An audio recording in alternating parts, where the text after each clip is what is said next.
Hello and अस्सलाम वालेकुम, welcome to your favourite morning show. सुबह से आगे आप देख रहे हैं हम न्यूज़। मैं मुज़म्मिल अली खान और मेरे साथ आयशा यूसुफ। मॉनसून चल रहा है जी आयशा, और मज़ेदार किस्म की बारिशें हो रही हैं। रावलपिंडी इस्लामाबाद भी भीगा भीगा। आपका फेवरेट जो कि आप कहती हैं कि सुबह होनी चाहिए खुशगवार, वो आज मिली आपको कि नहीं मिली? खुशगवार सुबह अर्ली मॉर्निंग अगर कहें तब तो मिली थी, लेकिन अभी तो इस्लामाबाद की अगर मैं बात करूँ ना तो यहाँ पर हो चुका है थोड़ा सा ह्यूमिड शुरू, हब्स काफ़ी जो है ना आपको महसूस हो रहा है। तो मौसम को अच्छे तरीके से एंजॉय करने के बारे में हम बहुत मरतबा बातें करते हैं। किसी के लिए पकोड़े बड़े ज़रूरी होते हैं, कोई कहता है कि हमें ज़रा लॉन्ग ड्राइव पर निकल जाना चाहिए, वॉक इन द पार्क कह देता है कोई। क्या आपने बात कर दिया, walk in the park is very very important. अगर मौसम अच्छा हो, आप इस्लामाबाद के अंदर रह रहे हैं, इर्द गिर्द ग्रीनरी है, पहाड़ का मंजर है, सनसेट या सनराइज हो रहा है, तो भाई क्या ही कहने, आप तो आपको पता नहीं है फिर आप कितने ज़्यादा लकी हैं। लेकिन सूरत हाल वहाँ पर ख़राब हो जाती है जहाँ पे बारिश बहुत तेज हो, जहाँ पर ह्यूमन फैक्टर इन्वॉल्व हो जाता है, जहाँ पर हमारी बनाई गई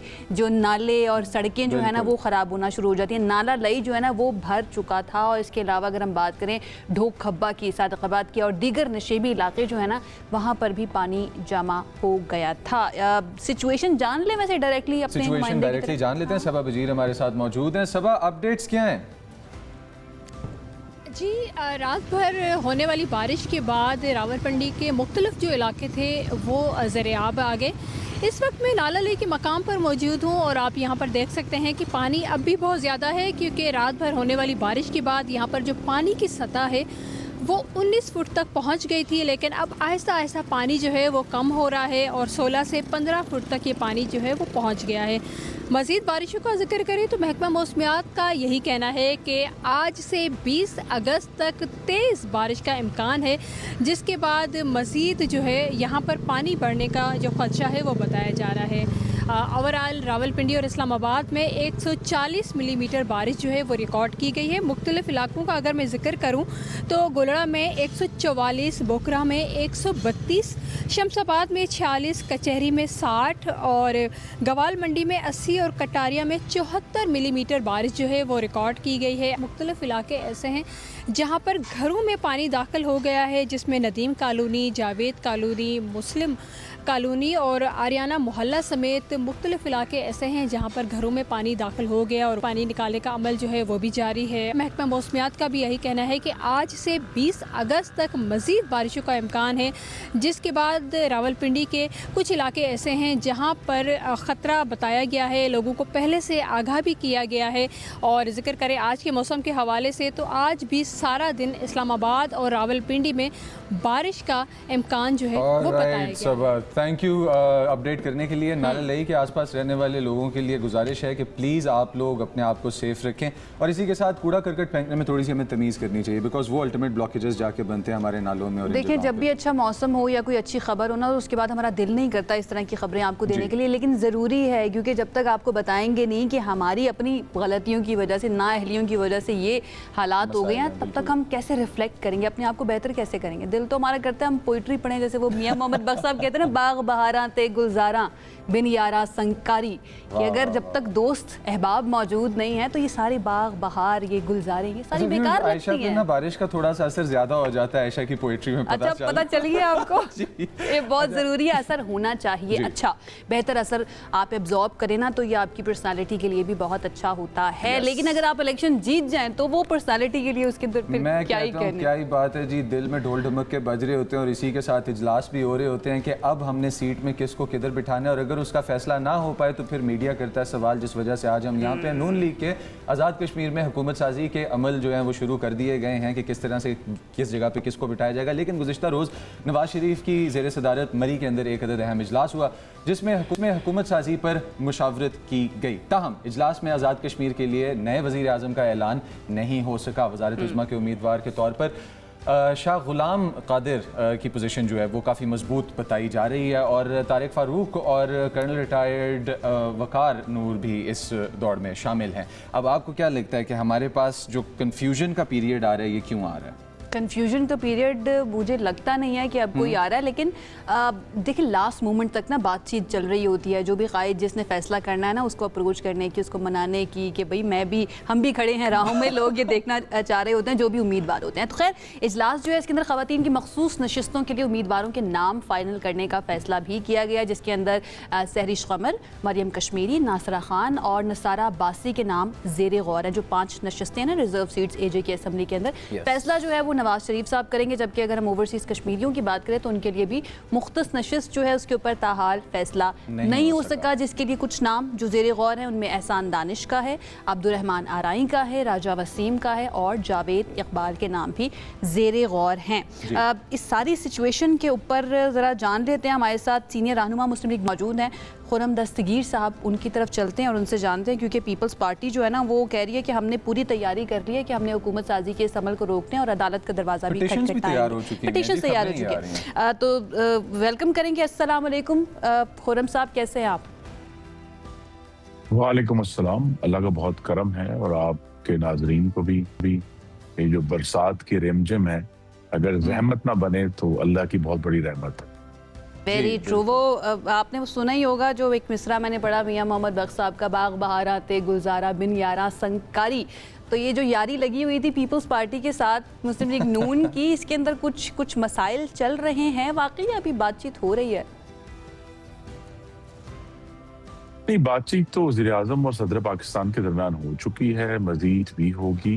हमारी ना सिर्फ आज़ाद जम्मू कश्मीर में बल्कि वफाकी हुकूमत में स्टैंडिंग इन्विटेशन है कि पाकिस्तान पीपल्स पार्टी जो है वो हुकूमत का हिस्सा बने, वजारतें लेकर अपनी जिम्मेदारी संभाले, क्योंकि ये तो बहुत अच्छा उन्होंने एक अपना सियासी फैसला किया हुआ है कि वो जितने भी आईनी ओहदे हैं, सदर पाकिस्तान है, सेनेट चेयरमैन है, डिप्टी स्पीकर हैं, 2 गवर्नर हैं, तो वो हुकूमत का गलबा तो लेने के लिए तैयार है, लेकिन जिम्मेदारी का मलबा उठाने के लिए तैयार नहीं। अच्छा, ये खुर्रम दस्तगीर साहब आपने एक बड़ी प्यारी बात कर दी है। अगर इसको हम दूसरी तरफ से देखें तो वहाँ से भी पिटिशंस और धांधली के इल्ज़ामात और वो कंपाइल होते जा रहे हैं, रीज़न अबव रीज़न। आपके अल्फाज की तासीर और उनके एक्शंस की तासीर आने वाले एक्सपेक्टेड, उनमें नज़र यही आ रहा है कि साथ बैठना कुछ इम्पॉसिबल हो जाएगा। आपको लग रहा है कि कंसिडरेबल रुकावट पैदा कर सकेगी पीपल्स पार्टी जिस तरह से पिटिशंस तैयार की जा रही हैं? नहीं, मैं इस मामले में कहते ना कि बहुत ही खुश अंदेश हूँ।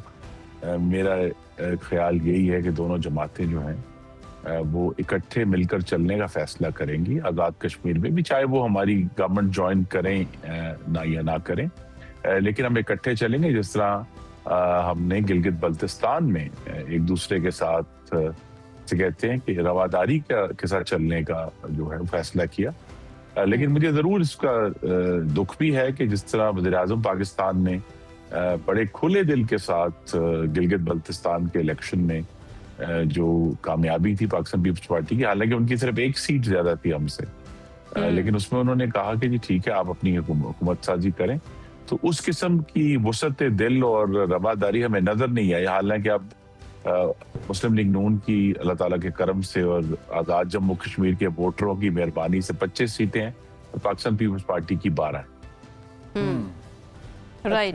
अच्छा, वुसअत दिल और रवादारी की आपने बात की, तो आपकी इजाज़त से एक शिकवा भी मैं करना चाहूँगी, क्योंकि बहुत सारे लोग ये भी कहते हैं कि एजेके के अंदर, आज़ाद कश्मीर के अंदर गवर्नमेंट की तरफ से भी तो वो वुसअत नहीं दिखाई गई उन तमाम प्रोटेस्टर्स के साथ और वहाँ पर जो सिचुएशन रही, इसके ऊपर आपका क्या टेक है? वो भूल जाते हैं ना जी, जो लोग इस पे इतराज कर रहे हैं कि पिछले 9 महीने से तो आज तक भी आज़ाद जम्मू कश्मीर में पाकिस्तान पीपल्स पार्टी की हुकूमत है, मुस्लिम लीग नून की हुकूमत नहीं है। आज भी वज़ीर आज़म पाकिस्तान पीपल्स पार्टी के हैं। तो उनकी जो जिम्मेदारी थी वो हमारे सामने है कि उसका नतीजा क्या निकला। अब जो नई हुकूमत है, अगरचे जिन इलाकों में वो शोरिश है, रावलाकोट में और सुधनोती जिला में, वहां अभी तक इंतखाबात नहीं हुए, तो चूंकि वहाँ हालात अच्छे नहीं हैं अमन और अमान के हवाले से, लेकिन ये नई हुकूमत जिसके भी नाम ये पूरा निकलेगा वज़ारत उज़्मा का, उसके साथ ही आपको मालूम है, जिसका जिक्र कम होता है, कि सदर रियासत की भी जो पोस्ट है वो भी इन प्ले है। और उस पर भी जो है वो जाहिर है गुफ्तो शनीद और मुज़ाकरात होंगे। और जिस तरह अब जो 6 इंशाल्लाह खवातीन की नशिस्तें मुस्लिम लीग नून के पास मजीद आएंगी। ये जो प्रोटेस्टर्स हैं इनके साथ दोबारा बातचीत का आगाज हो सकता है, जो आज़ाद कश्मीर के अंदर कर रहे हैं, अमन कमेटी की मैं बात कर रही हूँ, उनके साथ दोबारा बातचीत का आगाज हो सकता है अगर डेफिनेटली मुस्लिम लीग नून की गवर्नमेंट बनेगी? जी, अमन कमेटी अगर दो उनके सामने चैलेंजेस हैं। एक तो ये है कि उनका जो एजेंडा था उसको आज़ाद कश्मीर के अवाम ने और पूरे आज़ाद कश्मीर के अवाम ने मुस्तरद कर दिया है कि जिस जो जमात कहती थी मुस्लिम लीग नून के ये 12 नशिस्तें कायम रहेंगी, उसको मेजॉरिटी मिली है और एक बहुत अच्छी मेजॉरिटी मिली है। जब समझे कि 6 और रिजर्व सीटें आ जाएंगी तो और अभी जब के जो बाकी सीटें रह गई उनके इलेक्शन नहीं हुए, लेकिन अभी भी जब ये ऐवान फॉर्म हो जाएगा तो मुतवक्को है कि 46 में से जो है वो 31 नशिस्तें मुस्लिम लीग नून के पास होंगी। तो ये बहुत अच्छी मेजॉरिटी है। तो अगर तो जो मैं थोड़ा सा उनके बारे में, क्योंकि पिछला क्वेश्चन भी यही था आपसे कि पीपल्स पार्टी ट्राई कर रही है कि ये प्रोसेस ना हो सके, जो उनकी तरफ से रुकावट पैदा करने की कोशिश की जा रही है, लेकिन उनके पीछे उनके जो कि है एक इज़हार राय होता है और हर पार्टी को हक है अपना करने का। आपको क्या लग रहा है, हाउ सीरियस इज़ दैट? कितना सीरियस है उनकी तरफ से जाना अदालत में, पिटिशन फाइल करना, इस प्रोसेस को रुकवाना? जी देखिए, उनका कानूनी हक है, लेकिन हम तो आगे बढ़ना चाहते हैं। हम अदालतों में अपना भरपूर दिफा करेंगे। जिन कैंडिडेट्स के खिलाफ वो अदालत, देखिए अभी तक पाकिस्तान का जो कानून है वो आपको पूरे इलेक्शन को चैलेंज करने की इजाजत नहीं देता। ये बात बहुत कम लोगों को मालूम है। अभी तक इसका कोई कानून मौजूद नहीं है कि आप पूरे इलेक्शन को चैलेंज कर सकें। तो इलेक्शन जो है वो नशिस्त बाय नशिस्त चैलेंज होता है, यानी एक एक करके चैलेंज होता है। उस पूरा इलेक्शन आप उसको चैलेंज नहीं कर सकते। तो उनकी कोशिश होगी, वो कोशिश करेंगे, लेकिन बेहतर यही है। इसीलिए मैंने वुसअत दिल और रवादारी का जिक्र किया कि जिस तरह गिलगित बल्तिस्तान में तमाम तर तहफ़्फ़ुज़ात के बावजूद हमने ये फैसला किया कि हमें आगे बढ़ना है, क्योंकि चैलेंजेस बहुत है। देखिए, आज़ाद जम्मू कश्मीर की जो हुकूमत है उसने ना सिर्फ अभी ये जो जत्था वहां मौजूद है रावला कोट में उससे निमटना है, बल्कि आने वाले दिनों में हिंदुस्तान के साथ जो पानी के मामलात हैं वो बहुत संजीदा हो चुके हैं, उनसे भी निमटना है। और तो लिहाजा सही मानों में जो हम एक वैसे तो रवायती तौर पे कहा जाता था, लेकिन अब वाकई जो है वो आज़ाद जम्मू कश्मीर हमारी फ्रंट लाइन है पाकिस्तान की, पानी के मामले में, पाकिस्तान की सिक्योरिटी के मामले में, दिफा के मामले में। तो ये बड़ा संजीदा मामला है और इसको अगर मुस्तकिल शोरिश का ही शिकार रख दिया जाएगा तो इससे सिर्फ फायदा हिंदुस्तान का होगा, पाकिस्तान का नहीं। तो लीडिंग पोजीशन पे कौन बेहतर लग रहा है जो वज़ारत उज़्मा के उम्मीदवार के तौर पर? ये शाह गुलाम कादिर साहब के बारे में सुनने में आ रहा है कि वो मजबूत उम्मीदवार हैं, तो नून लीग को क्या लगता है कौन बेहतर कैंडिडेट है पीएम बनने के लिए? जी, ये तो फैसला कायदीन ने करना है। आपको मालूम है कि पार्लियामेंट्री पार्टी की नशिस्त हो चुकी है, दूसरी नशिस्त भी हुई है, लेकिन शाह गुलाम कादिर साहब चूंकि पार्टी के सदर हैं आज़ाद जम्मू कश्मीर में, इसलिए उन्हें कहा जाता है कि मजबूत है। लेकिन जिस तरह मैंने कहा कि सिर्फ सियासी जो कंसिडरेशंस हैं वो नहीं है।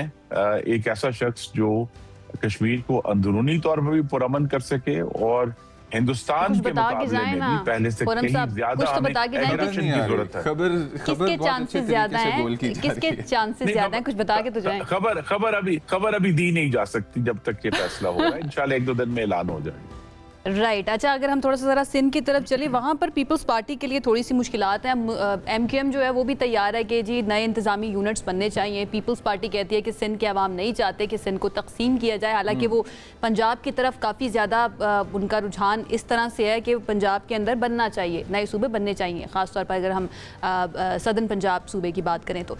इसके ऊपर मुस्लिम लीग नून का क्या मौक़िफ़ है? MQM के साथ खड़ी है वो इस मामले पर? जी, हमारा मौक़िफ़ किसी जमात के साथ नहीं है। हमारा मौक़िफ़ ये है कि पाकिस्तान में अगर नए इंतज़ामी यूनिट बनने हैं उसके लिए एक कमीशन बनना चाहिए, सूबा साज कमीशन, जो मंतकी बुनियादों का फैसला करे। किस बुनियाद पे? देखिए, मैं कह दूं कि जी ये वाला सूबा इसके 4 टुकड़े कर दो, आप कहें नहीं दूसरा सूबा इसके 3 टुकड़े कर दो। ये पाकिस्तान के अवाम की को हमें संजीदगी से लेना है और गवर्नेंस का जो मामला है वो बड़ा संजीदा है। तो लिहाजा हमारा इसमें 2012 से यही नुक्ता नज़र है कि एक सूबा साज कमीशन बनाया जाए जो फिर पॉपुलेशन को भी देखे, जो फासलों को भी देखे, जो सोशियो इकोनॉमिक स्टेटस को भी देखे, और जब वो फैसला करे तो वो फैसला किसी एक सूबे के बारे में नहीं होगा। फिर वो जो फैसला करेगा वो तमाम सूबों पे उसका इतलाक होगा। बस अगर फैसला होता है यदि 2 करोड़ आबादी के ऊपर सूबा होना चाहिए, 1.5 करोड़ पे होना चाहिए, या 2.5 करोड़ पे होना चाहिए, तो फिर वो तमाम सूबे जिनकी आबादी 2.5 से ज्यादा है उनके ऊपर उसका इतलाक होगा। तो लिहाजा हमारा जो व्यू है वो प्योरली गवर्नेंस की बुनियाद पे इंतजामी यूनिट बनाने का है, और उसके लिए एक सूबादास कमीशन बनाना भी आसान नहीं होगा। तमाम जमातों की उसमें नुमाइंदगी होगी, एक्सपर्ट्स होंगे, वो भी एक बड़ा तवील और सबर आजमा मरहला होगा। लेकिन उसके बगैर जो है ये एक रैंडम तरीके से कह देना कि जी सूबे के इतने टुकड़े कर दें, मुस्लिम लीग नून का व्यू बड़ा इस मामले में मंतकी है। ये बहुत अच्छा बहुत अच्छी बात कमीशन बनाने का प्लान है। वैसे पाइपलाइन के अंदर मुस्लिम लीग नून में कोई ऐसी बातचीत शुरू हुई है कि कोई सूबा साज कमीशन जो है वो बनाया जाए? जी ये हमारा तो ये चूंकि 2012 से सूबाई असेंबली पंजाब का रेजोल्यूशन है जो ऑन रिकॉर्ड मौजूद है, लेकिन अभी चूंकि इस हफ्ते से चंद दिनों में मुतवक्को है कि कौमी असेंबली और सेनेट के इजलास शुरू होंगे, तो उसमें फिर जो है हमारे हवारी पाकिस्तान पीपल्स पार्टी और दूसरी जमातों से इस पर गुफ्तगू होगी कि अगर इस सारे मामले को बेहतर तरीके से हल करने का जो आगे रास्ता है पेशरफ्त का, वो यही है कि एक सूबा साज कमीशन बनाया जाए। All right, thank you so much Khurram साहब हमें ज्वाइन करने के लिए। और बड़ी अच्छी बात उन्होंने की। बहुत सारे सवालात है ना कि भाई सूबे अगर बनने भी हैं तो वो किन बुनियादों पर बनेंगे? क्या वो लिसानी बुनियादों पर बनेंगे, आबादी के लिहाज से बनेंगे, या फिर सोशो इकोनॉमिक्स? अगर हम लोग गवर्नेंस के छोटे यूनिट्स लें और वो वेल प्लान ना हो तो वो और ज्यादा बर्डन डालेंगे, वो टैक्स पेयर पे बर्डन डालेंगे, वो प्रॉब्लम्स के रेजोल्यूशन को प्रॉब्लम में डालेंगे। और अगर प्रॉब्लम में नहीं डालेंगे तो वो होंगे वेल प्लान्ड। अगर हम लोग डिस्ट्रीब्यूशंस बनाएं छोटे गवर्नेंस यूनिट्स की। अब वेल प्लान की अगर बात की जाए तो एक वेल प्लान मूव पाकिस्तान, सऊदी अरब और तुर्की ने भी किया, और अमेरिका की तरफ से जो आप और मैं यूजुअली हंस रहे होते हैं how smooth, okay, Donald Trump ने, बिकॉज मैं उनको कहना चाहता हूँ president with the tweeting thumbs, उन्होंने जो बात कही है वो ये कही है कि बहुत अच्छी बात है ये कि तीनों ममालिक ने और तीनों ममालिक की जो क़यादत है उन्होंने मिलकर ये फैसला किया है और खैर मकदम किया है डोनाल्ड ट्रंप ने इस बात का। और मक्का मुश्तरका दिफाई मुआहदे पर दस्तखत देखकर और ये चीज़ें देख कर कि किस तरह से एक ऑपरेशन बढ़ती हुई जा रही है पीस की तरफ,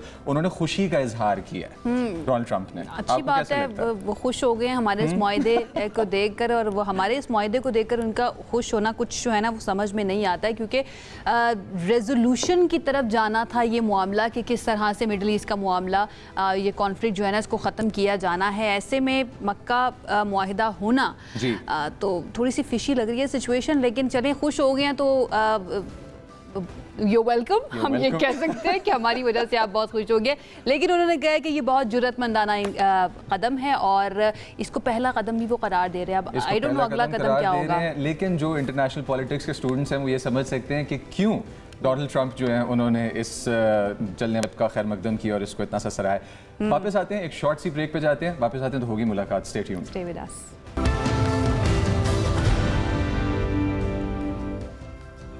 जी, ब्रेक के बाद आपको खुशामदीद कहते हैं। कोई भी मुआशरा मुहज़्ज़िब है या नहीं, इसका फैसला इस बात से होता है कि वो अपनी खुशी, अपने फेस्टिवल्स जो है वो किस तरह से मनाता है। लेकिन अगर हम पाकिस्तान की तरफ देखें तो इंतहाई अफसोस होता है कि मोस्ट ऑफ द टाइम जब भी कोई फेस्टिवल हो, कोई इवेंट हो, कोई नेशनल डे हो, ईद का दिन हो या कुछ और, तो हमारी खुशी मनाने का तरीका सिर्फ ये होता है कि मैं खुश हो जाऊँ, चाहे उससे दूसरों की ज़िंदगियों को ख़तरा है, चाहे उससे दूसरे जो है ना वो डिस्टर्ब हो रहे हैं, उनका सुकून बर्बाद हो रहा है। और ऐसा ही कुछ होता है और हमने देखा 14 अगस्त के दौरान भी कि हवाई फायरिंग की वजह से कितने लोगों की जानें चली जाती हैं। देखें जो गोली आप चला रहे हैं, और हमारा प्रोग्राम देखने वाले अगर हमारे दोस्त इस वक्त ये चीज़ गौर करें तो गोली आसमान में जाके पेवस्त नहीं होगी, बल्कि वो वापस नीचे आएगी।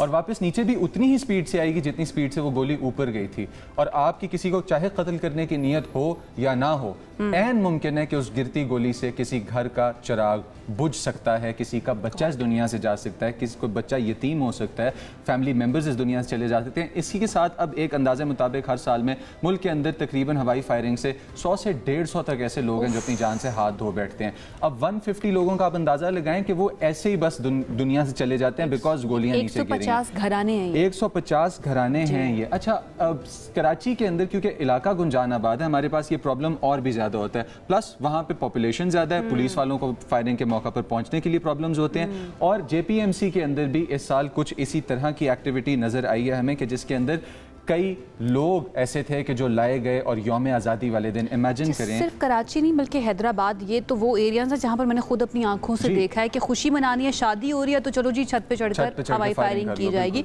तो हम ज़रा जान लेते हैं कि इस 14 अगस्त के दौरान जो है ना वो कितने लोगों को लाया गया, कितनों की जाने गई और कितने लोग ज़ख्मी हुए हैं हवाई फायरिंग की वजह से। हमारे साथ डॉक्टर इरफान सिद्दीकी जो इंचार्ज और assistant professor emergency department JPMC हैं। अस्सलाम वालेकुम डॉक्टर इरफान, आई होप आप ठीक ठाक होंगे। सबसे पहले तो बताइएगा कि कितने लोगों को लाया गया जो इस हवाई फायरिंग की वजह से जख्मी हुए या उनकी जानें गई? वालेकुम सलाम, थैंक यू सो मच। अच्छा, इस साल 14 अगस्त के दिन जो हमारे पास टोटल पेशेंट्स आए जो कि सिर्फ एरियल फायरिंग के जो हम जिस पे बात कर रहे हैं तो वो तकरीबन 80 पेशेंट्स हैं।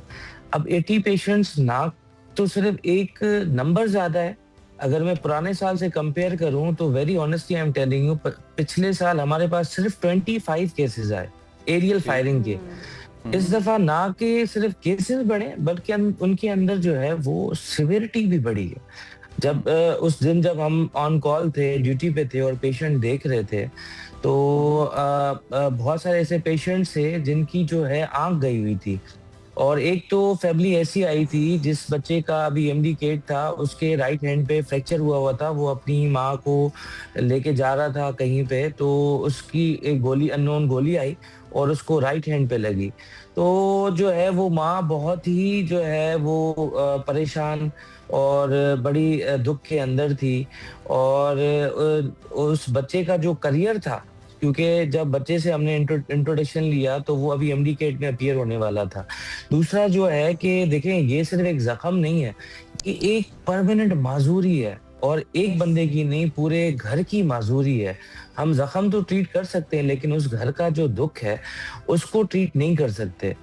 अब हो क्या रहा है इस साल, जो तकरीबन जो भी हमने केसेस देखे तो ये जो सोसाइटी के अंदर सोशल एक्सेप्टेंस आ गई है कि प्राउड फील करना कि तुमने इस गन से चलाया, मैंने इस गन से चलाया, तुमने छत से चलाया, मैंने इस छत से चलाया।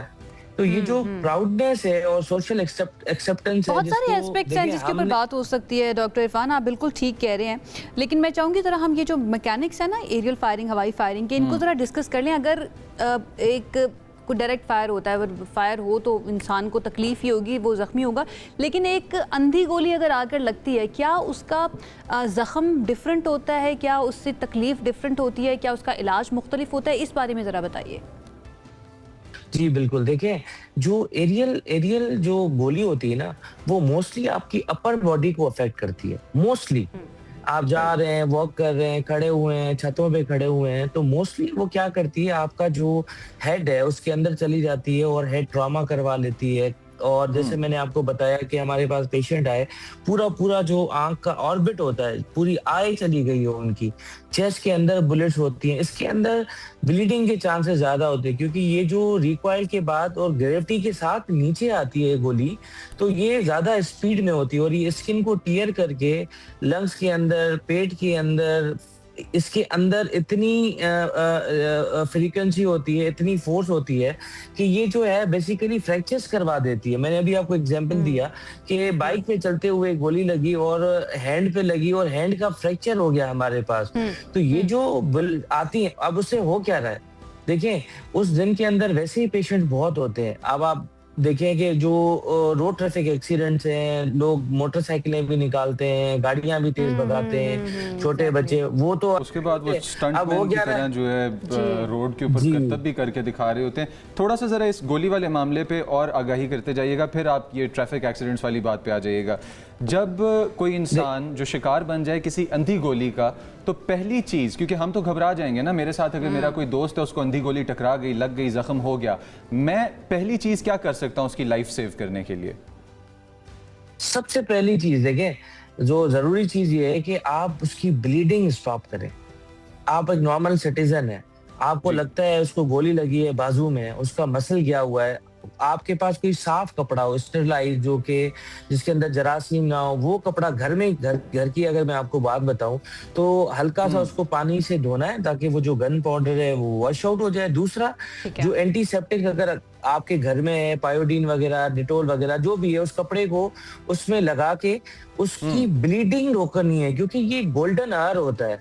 अगर आपने ब्लीडिंग नहीं रोकी तो उसकी जान भी जा सकती है ऐसे पेशेंट की। तो दूसरी जो चीज है उसको अगर आपको लगता है, अगर आपको इतनी सेंस है या आपने पढ़ा हुआ है थोड़ा बहुत मेडिकल, अगर फ्रैक्चर है तो उसको बैलेंस कर दें, बैलेंस करके और हॉस्पिटल ले आए। इसकी इमीडिएट जो ट्रीटमेंट है ना वो हॉस्पिटल ही है। यहाँ पे उसको एंटीबायोटिक्स भी लगेंगी, पेन फ्री भी लगेंगे, उसको उसकी असेसमेंट भी होगी। हॉस्पिटल ले आए, वहाँ पर ट्रीटमेंट का आगाज हो गया। इसके बाद की कार्रवाई क्या होती है? क्या हॉस्पिटल फिर जो अथॉरिटीज़ हैं, स्पेशली सिक्योरिटी फोर्सेज हैं, उनके साथ मिलकर भी काम करती है या फिर उनके साथ उनको भी सारी डिटेल्स शेयर कर रही होती है कि किस तरह से पकड़ा जा सकता है उन लोगों को जो इस वक्त हवाई फायरिंग कर रहे हैं या जिनकी वजह से ये सब कुछ हुआ है? हॉस्पिटल का क्या किरदार होता है? जी देखिए, हॉस्पिटल का किरदार ये है कि हम जो लॉ एनफोर्समेंट वाली जो एजेंसीज होती हैं, जैसे पुलिस है हमारे पास ना, तो हम उनके साथ डायरेक्ट कांटेक्ट में होते हैं। हम उनको डेटा प्रोवाइड करते हैं कि भाई ये जो इलाका है इसके अंदर इतने इस इलाके से इतने सारे हमारे पास गन शॉट्स आ रहे हैं। और पेशेंट्स क्या करते हैं, देखिए अब ये गोली का पता नहीं है, मैंने इस गली से चलाई, 2 गली के बाद किसी को लग गई, तो इसमें आइडेंटिफाइड आपका कोई दुश्मन या कोई लड़ाई झगड़ा नहीं होता। तो हम एक अननोन एमएलओ करते चलिएगा कि जो जिस तरह आपने बताया कि इलाके में आप रेशो तो अंदाजा लगा सकते हैं, एग्जैक्ट लोकेशन का नहीं लगा सकते, क्या बहैसियत डॉक्टर आप देख के बता सकते हैं कि ये डायरेक्ट फायर था या ये इनडायरेक्ट गोली गिरी थी?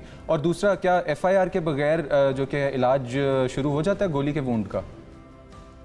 बिल्कुल, देखिए इलाज रोकते नहीं है। दूसरी बात, हमारे पास यहाँ पे एमएलओ में फॉरेंसिक सर्जन्स भी होते हैं जो कि ये असेस करते हैं, जिनके जो क्राइटेरियाज होते हैं कि देखें एक गोली है, अब हिस्ट्री बेस्ड होता है कि मैं छत पे सो रहा था, ठीक है, अचानक से एक आगे गोली लगी मुझे, तो ये एक आइडेंटिफाइड हिस्ट्री। दूसरा, जो गोली वापस आती है उसका जो एंट्री पॉइंट होता है वो इतना, जो डायरेक्ट सामने वाला जो फायर होता है अगर शॉर्ट डिस्टेंस हो तो उसका जो एंट्री पॉइंट होता है ना वो छोटा होता है और एग्जिट पॉइंट उसका जो है वो बहुत बड़ा होता है।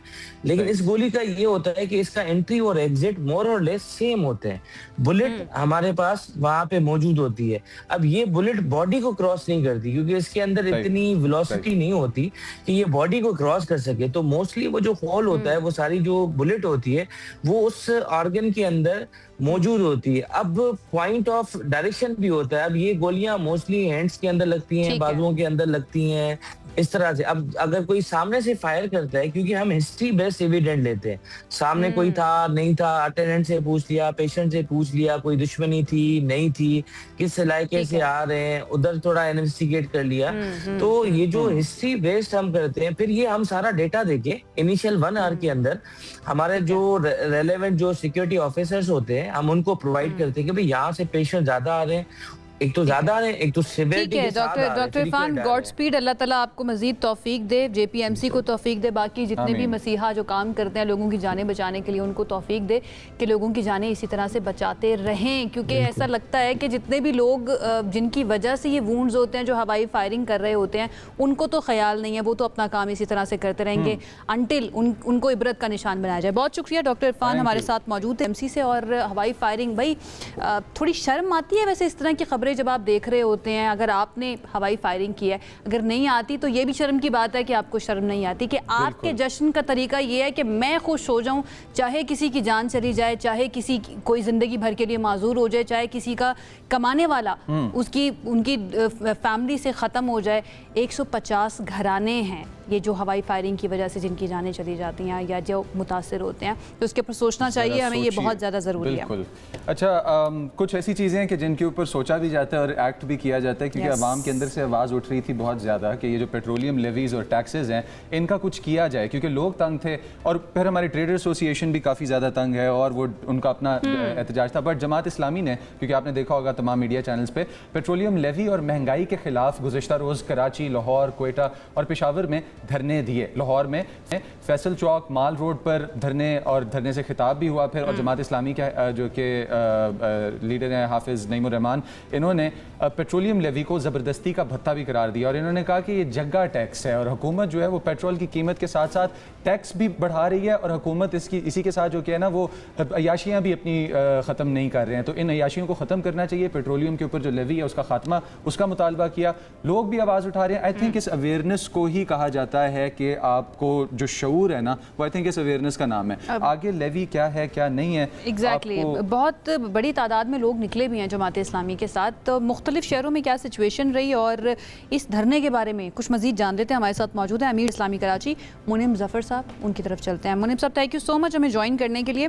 एज़ ऑफ टुडे हम ये कह सकते हैं कि जमात इस्लामी जिन पॉइंट्स के ऊपर एहतजाज कर रही है वो हम सब के दिल की आवाज़ है, क्योंकि आज अगर अगस्त की बात करें तो 80 रुपये फ़ी लीटर लेवी ली जा रही है पेट्रोल के ऊपर, जिसमें क्लाइमेट सपोर्ट लेवी अलग है, 5 रुपये वो अलग भी है, जो पिछले साल की निस्बत है तो बराबर ही, लेकिन हमने इंटरनेशनल मार्केट में देखा है कीमतें ऊपर नीचे होती रही हैं। तो ज़रा बताइएगा यही पॉइंट्स हैं जिनकी वजह से जमात इस्लामी ये जो है मुतालबात कर रही है, और ये कब तक धरना, कब तक एहतजाज जारी रहेगा? देखिए, धरना तो अपने मुतालबात की मंजूरी तक इंशाअल्लाह ताला जारी रहेगा। चारों सूबाई दारुल हुकूमतों में अल्हम्दुलिल्लाह कल धरने का आगाज़ हुआ और जमात इस्लामी के धरने की ख़ास बात यह है कि ना एक गमला टूटा, ना एक पत्थर गिरा, ना किसी को डंडा मारा गया। हम पुरअमन जमहूरी जद्दोजहद पर यकीन रखते हैं। आवाम के मसाइल हमारे मसाइल हैं। आपने देखा कि इस पर जिस तरह महंगाई है और पेट्रोल की कीमतें बढ़ने के नतीजे में हर चीज़ को पर लग जाते हैं, हर चीज़ की कीमतों में इजाफा हो जाता है और एक आम आदमी 2 वक्त की रोटी का भी मोहताज हो गया है। जिस तरह पेट्रोल पे लेवी आयद की गई है, ये तो भत्ता टैक्स है जो लोगों से वसूल किया जा रहा है। 325 रुपये पर 80 रुपये तो आप सीधे पेट्रोलियम लेवी ले रहे हैं। इसके अलावा तकरीबन 45 रुपये क्लाइमेट सपोर्ट लेवी के नाम पे ले रहे हैं, कस्टम लेवी के नाम पे ले रहे हैं, पेट्रोलियम मार्जिन के नाम पे ले रहे हैं, ट्रांसपोर्ट मार्जिन के नाम पे ले रहे हैं। यानी मुख्तलिफ चीज़ें हैं जिनके नाम पर तकरीबन 125 से 130 रुपये सिर्फ टैक्सेस की मद में 1 लीटर पे वसूल किए जा रहे हैं। अब आप मुझे बताइए, मीडिया पर्सन, फूड राइडर, मजदूर, तालिब इल्म जिसकी जो है वो सेल्फ टैक्सेबल नहीं होती, उससे आप भत्ते की शक्ल में ये लेवी वसूल कर रहे हैं। और आपको ये जानकर हैरत होगी कि पिछले साल हुकूमत ने अपने टारगेट से 100 अरब रुपए ज़्यादा लेवी जो है वो वसूल की है। 1566 अरब रुपए हुकूमत ने ये लेवी की मद में जो है वो वसूल किए हैं। इसी तरह क्लाइमेट सपोर्ट लेवी की मद में अलग से जो है वो मुनीम साहब, पहली मर्तबा तो नहीं ले रही है अगर ये गवर्नमेंट तो ये लेवी, बात तो ये इस वक्त का इंतखाब क्यों किया गया है जमात इस्लामी की तरफ से एहतजाज करने के लिए? क्योंकि पहली मर्तबा तो नहीं ले रही है, तो कई सालों से चल रहा है। देखें जी, बात यह है कि 2009 के अंदर 9-10 के अंदर ये लेवी कितनी थी? ये लेवी 2009-10 के अंदर जो है 10 रुपये थी और आज ये लेवी कितनी है? ये लेवी बढ़ के 80 रुपये तक पहुंच गई है और दरमियान में तो ये लेवी बढ़ाकर इन्होंने 140 रुपये तक ले गए थे। 140 रुपये। जब आलमी मार्केट में पेट्रोल की कीमतें कम होती हैं तो उसका फ़ायदा आवाम को नहीं पहुंचता, लेकिन जैसे ही अमेरिका ने ईरान पर बम मारा, इसराइल ने ईरान पर बम मारा, फौरी तौर पे 55 रुपये इजाफा कर दिया गया और फिर 15 दिन बाद 20 दिन बाद कीमतों के अंदर अचानक से 140 रुपये इजाफा कर दिया गया। और ये एक दिन इजाफा करने के बाद ये करते क्या हैं? करते ये हैं कि इनके शाना अखराजात ख़त्म होने का नाम नहीं ले रहे। ये वो लोग हैं कि जिनके, अब आप देखें ना, वज़ीर आला पंजाब, इनके लिए 11 अरब रुपए का जहाज़ ख़रीदा जाएगा। सेनेट चेयरमैन जिनका ताल्लुक पीपल्स पार्टी से है, उनके लिए 9 करोड़ रुपए की गाड़ी खरीदी जाएगी। वज़ीर आज़म साहब सादगी और कनात का दर्ज देते हैं, लेकिन बताएं ना कि आप 36 गाड़ियों के प्रोटोकॉल में आप कराची तशरीफ लाए, 36 गाड़ियाँ आपके साथ थी 4 घंटे के लिए। आप जो बात कर रहे हैं, सारा पाकिस्तान इस वक्त इस बात को देख भी रहा है। अब ये भी बताते चलें कि अगर ये मुतालबा एक्सेप्ट ना किया गया लेवी वापस लेने का, तो अगला स्टेप आपकी तरफ से क्या होगा? देखिए, हमारा स्टेप, हमने तो स्टेप लिया है। हमने आवाम के जो मसाइल है उनको हमने उजागर किया है, उनको हमने जो है उस पर हम निकले हैं। और हमारा मसला हमारी ज़ात सिर्फ नहीं है कि हाफिज़ नईमुर रहमान या हम अपने लिए कुछ मांग रहे हो या जमात इस्लामी मांग रही हो, ये तो हर फ़र्द की आवाज़ है ना।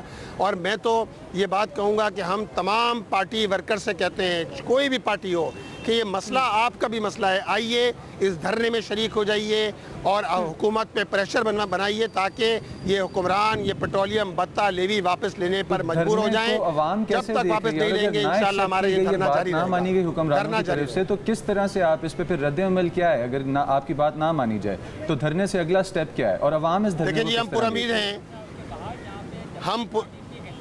हम पुरुमीद हैं और इंशाअल्लाह ताला हुक्मरानों को ये पेट्रोलियम लेवी वापस लेना पड़ेगी। बिल्कुल उसी तरह जिस तरह 29 दिन का धरना हुआ हमने कराची में, वरना ये हुक्मरान तो बल्दियाती इंतखाबात कराने के लिए भी तैयार नहीं थे। 29 दिन के धरने के नतीजे में बल्दियाती इंतखाबात मुमकिन हो सके, वरना ये नहीं कराते। जैसे भी थे लंगड़े लूले इंतखाबात हुए, वो जमात इस्लामी के धरने के नतीजे के अंदर हुए। इंशाअल्लाह ताला इसी तरह पेट्रोलियम लेवी पर ये जो बातचीत की गुंजाइश है तक हमारी तहरीक जारी रहेगी। ठीक है मुनीम साहब, बातचीत की गुंजाइश है गवर्नमेंट के साथ? जी जी, बातचीत की गुंजाइश तो हमेशा रही है, लेकिन वो ब्रीफिंग देना चाहते हैं। जमात इस्लामी ने मना कर दिया ना कि नहीं, हम नहीं आएंगे। नहीं, आपको ब्रीफिंग देना है, आप आइए हमारे धरने में आइए। ये नहीं होगा कि आप जो है वो इस्लामाबाद बुलाएं, आप गवर्नर हाउस बुलाएं। भाई जिसको आना है वो हमारे धरने में आए, हमसे बातचीत करें। हमारी पूरी वर्किंग मौजूद है और उस वर्किंग की बुनियाद पर हम बात कर रहे हैं 2 + 2 4 की तरह। जिस तरह हमने बिजली के मसले पे बात की थी, IPPs के मसले पे, ये उस वक्त भी कह रहे थे कि IPPs से तो बात ही नहीं हो सकती, इसके नतीजे के अंदर इंटरनेशनल कोर्ट में घसीट लिया जाएगा पाकिस्तान को। लेकिन यही लोग हैं 17 IPPs से रीनेगोशिएट किया, उनसे मुआहदे ख़त्म किए और आज भी अगर ये होश के नाखून ले IPPs से बात करें तो ये मसला हल हो सकता है। बिजली का मसला भी हल हो सकता है। बात करें, थोड़ा दोहरा दीजिएगा मुनीम साहब, आपके जमात इस्लामी के मुतालबात जो हैं जिसकी वजह से ये किया जा रहा है धरना, उनको ज़रा दोहरा दीजिएगा एक मरतबा।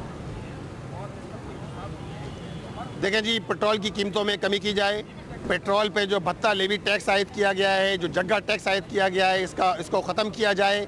IPPs का फॉरेंसिक ऑडिट किया जाए, IPP से अस्तर नौ रीनेगोशिएट किया जाए ताकि लोग जो है वो सुख का सांस ले सकें और एक आम आदमी जिस तरह महंगाई का शिकार है उस महंगाई का खात्मा हो सके।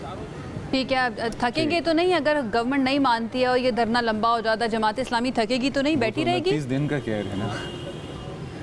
नहीं, जमात इस्लामी थकेगी नहीं इंशाअल्लाह। जमात इस्लामी आवाम के साथ खड़ी है, जमात इस्लामी थकेगी नहीं, जमात इस्लामी डटी हुई है। कराची की सड़कों पे परेशान भी हो रहे हैं ना ट्रैफिक जैम की वजह से मुनीम साहब। नहीं, देखिए मैं यहाँ मौजूद हूँ, मैं खुद इस वक्त धरना गाह के अंदर मौजूद हूँ।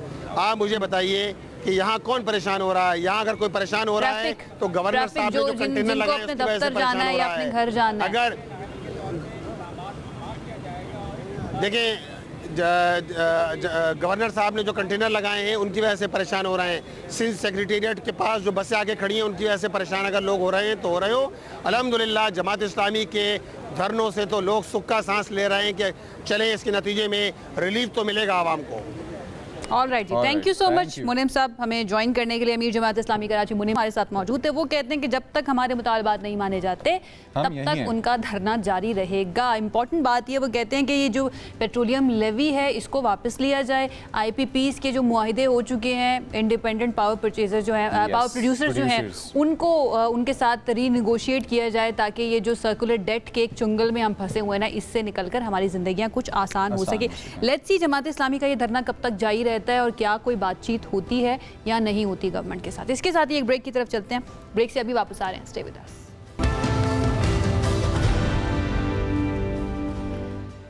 जी, ब्रेक के बाद आपको खुशामदीद कहते हैं। मॉनसून अभी ख़त्म नहीं हुआ है। इस वक्त जो सिचुएशन है ना, हमें पता है आप क्या महसूस कर रहे हैं। कपड़े धो लिए हैं, उसके बावजूद उनकी स्मेल ख़त्म नहीं हो रही है। एक दूसरे के साथ खड़े होने का, बैठने का दिल नहीं कर रहा। मैं आपको नहीं कह रही, मैं ये नहीं कह रही हूँ कि इनसे कोई स्मेल आ रही है, लेकिन सिचुएशन ऐसी बन जाती है मानसून के मौसम के अंदर, वो जो है ना अजीबो गरीब किस्म की स्मेल आना शुरू हो जाती है। बारिश होने के बाद हल्की सी धूप पड़ना शुरू हो जाए तो एकदम से मॉइस्चर एयर में, और इस्लामाबाद और रावलपिंडी का तो हाल मॉइस्चर के वाली विंड के साथ बहुत बुरा हो जाता है यहाँ पे।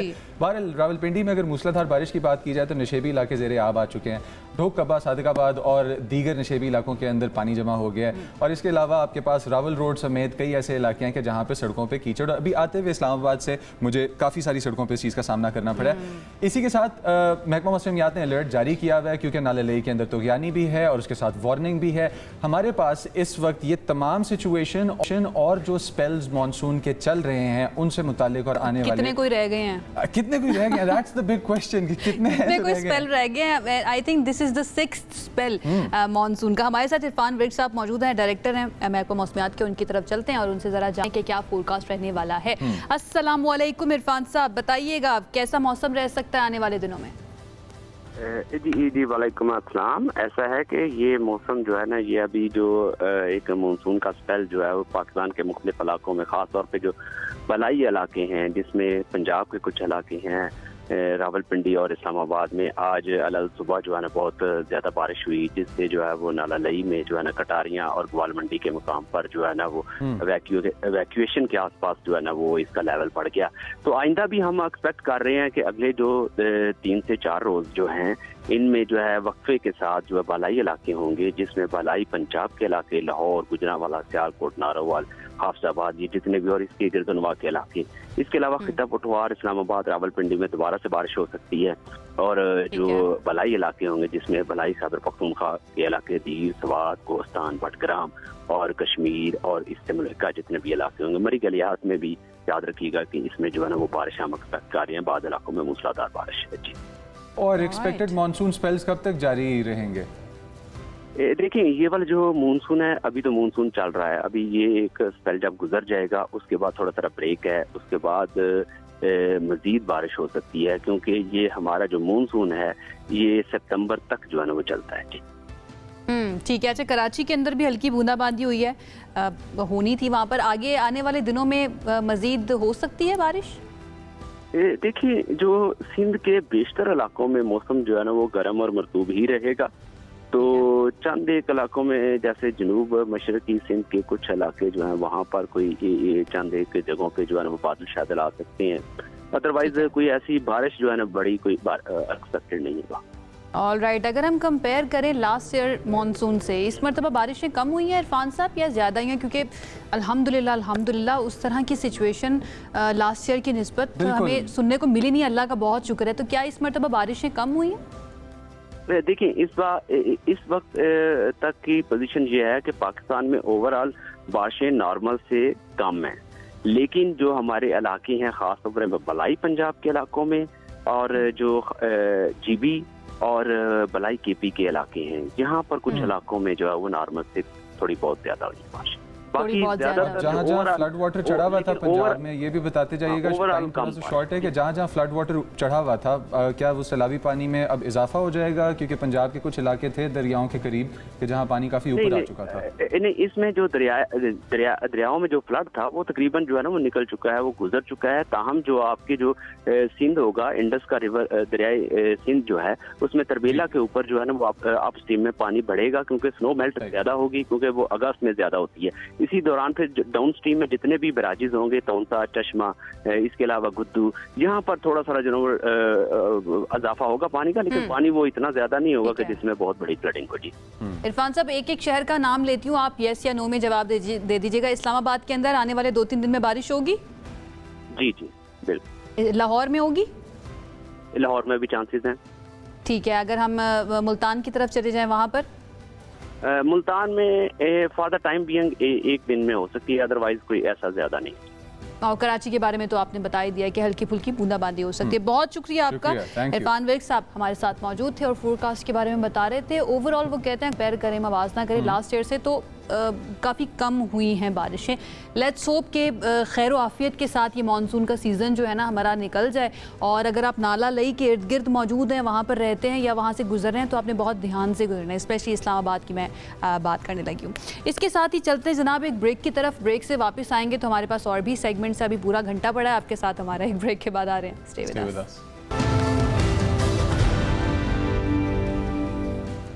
Welcome back viewers from that break. और अली रज़ा मर्डर केस अब एक ऐसे मोड़ पे पहुंच चुका है कि सारी कौम इस इंतज़ार में है कि जो क्लियरली एक मर्डर केस था टू बिगिन विद और उसको फिर फ्रेम करना चाहा एक ख़ुदकुशी के तौर पे, अब वो केस का जो फ्रंट है वो ये है कि इस वक्त रिकवर होने वाली अशिया जो वहाँ से बरामद हुई जायवकुआ से, और उसके बाद बॉडी का फोरेंसिक और बॉडी को दोबारा से कब्र से निकालने के बाद उसका जो सेकंड फोरेंसिक रिपोर्ट था वो तैयार किया गया। आज 17 अगस्त है, 21 दिन मिसिंग रिपोर्ट होने से लेकर अभी तक गुजर चुके हैं। और कराची से मुनस सिराज हमारे पास मौजूद है, उनसे डिटेल्स और अपडेट्स लेते हैं। मुनस, क्या सिचुएशन है इस मर्डर केस की और फ्रंट कहाँ पे अब इसका?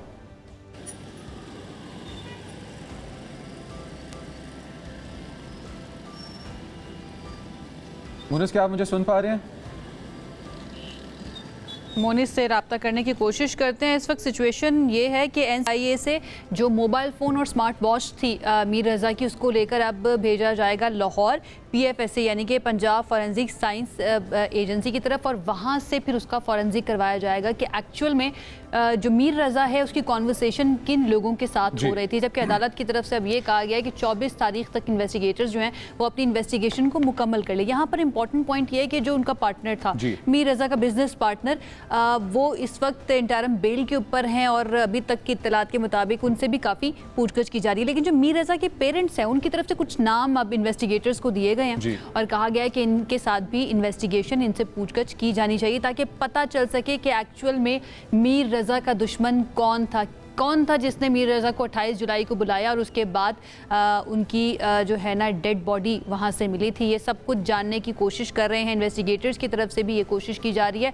पेरेंट्स जो हैं उनका गुस्सा हमें याद है कि जब पहली मरतबा हमने उनको इंटरव्यू किया था तो वो काफ़ी गुस्से में थे, काफ़ी तकलीफ़ में थे, और हम अंडरस्टैंड कर सकते हैं उनकी तकलीफ़, क्योंकि उनके बेटे के मर्डर को सुसाइड प्रूफ करने की कोशिश की जा रही थी। एंड देन जब ये बना हाई प्रोफाइल केस, उसके बाद इसके ऊपर तमाम पहलुओं से डिस्कशन और इन्वेस्टिगेशन होने लगी। से अगर मैं व्यूअर्स को आयशा एक रिकैप देता चलूँ तो 28 जुलाई 2026 मीर रज़ा मिसिंग होते हैं। उसके बाद 29 जुलाई को उनकी बॉडी जो है वो रिकवर की जाती है। 8 अगस्त को सेकंड पोस्टमार्टम और फिर उसके बाद 9 अगस्त को नई इन्वेस्टिगेशन टीम। आज 17 अगस्त हो चुकी है। हमें मुनिस से रात ज्वाइन कर रहे हैं, रब्ता हमारा बहाल हो चुका है। मुनिस, अभी तक की जो इन्वेस्टिगेशन है उसका फ्रंट क्या है? कहाँ पे पहुंची है इन्वेस्टिगेशन? कोई नए इंकशाफात या कोई नई डिस्कवरी सामने आई है? नहीं। देखिए मुजम्मिल, इस केस पर जब इसका दूसरी बार पोस्टमार्टम हुआ था नौजवान मीर रज़ा का खबर कुशाई के बाद, तो उसके बाद जो चीज़ें थीं वो बिल्कुल 180 डिग्री पलट गई थी। जिसके बाद IG सिंध ने एक नई कमेटी तश्कील दी थी और वालदैन को एतमाद में लेते हुए एक नई कमेटी का क़याम जो है वो अमल में लाया गया था, जो कि DIG crime and investigation Sindh Aamir Farooqui की सरबराही में काम करना था जिसने। और अब जो ताज़ा तरीन सूरत हाल है वो ये है कि इस कमेटी ने अपनी ज़रूरत को महसूस करते हुए मेम्बरान की तादाद बढ़ाई और अब मेम्बरान की तादाद बढ़ते बढ़ते 9 तक जा पहुंची है। हफ्ते के रोज़ इसमें मजीद 2 अफसरान का इजाफा किया गया था, जिसमें एक कराची में तफ्तीश के माहिर समझे जाने वाले थानेदार हैं गुलाम नबी आफरीदी, उन्हें ऐड किया गया इस कमेटी में। जबकि इसके साथ साथ टेक्निकल चीज़ों के हवाले से एक्सपर्ट समझे जाने वाले जो DSP हनीफ हैं, जो कि DIG ईस्ट ऑफिस में तैनात हैं, उन्हें भी इस कमेटी का हिस्सा बनाया गया। अब सूरत हाल ये है कि देखें, तमाम तर एक्सपर्ट शामिल हैं, सीनियर अफसरान शामिल हैं और वो हर पहलू पर गौर करते हुए इस मामले की तहकीकात को आगे बढ़ा रहे हैं। कोशिश ये की जा रही है कि तमाम तर जो ऑप्शंस हैं उन्हें खुला रखा जाए, लेकिन बदकिस्मती से जो तफ्तीशकार हैं वो किसी नतीजे पर, किसी कंक्लूजन पर पहुंचते हुए नज़र नहीं आ रहे और अभी तक हमें ज़राए कंफर्म करते हैं कि इस तरह का कोई क्लू नहीं मिला है कि जिसकी बुनियाद पर ये जो है खदशा दायर किया जा सके या ये गुमान किया जा सके कि ये मर्डर जो है इसके पीछे ये अवामिल हो सकते हैं या ये लोग जो हैं वो कार फरमा हो सकते हैं। तो अगर हम ये कहें कि अभी तक ब्लाइंड जो है वो मर्डर केस है तो ये गलत नहीं होगा। अगरचे हाई प्रोफाइल केस है, लेकिन अभी तक जो तफ्तीशकार हैं वो तमाम तर ज़ावियों के ऊपर तहकीकात को आगे बढ़ा रहे हैं, लेकिन अभी तक किसी नतीजे पर नहीं पहुंच सके हैं। मुनिस, ये बताइएगा, ये जो मीर रज़ा के पेरेंट्स हैं वो मुतमईन हैं जो तफ्तीश इस वक्त हो रही है, या इन्वेस्टिगेशन करने वाले जितने भी लोग हैं उनसे मुतमईन है अब?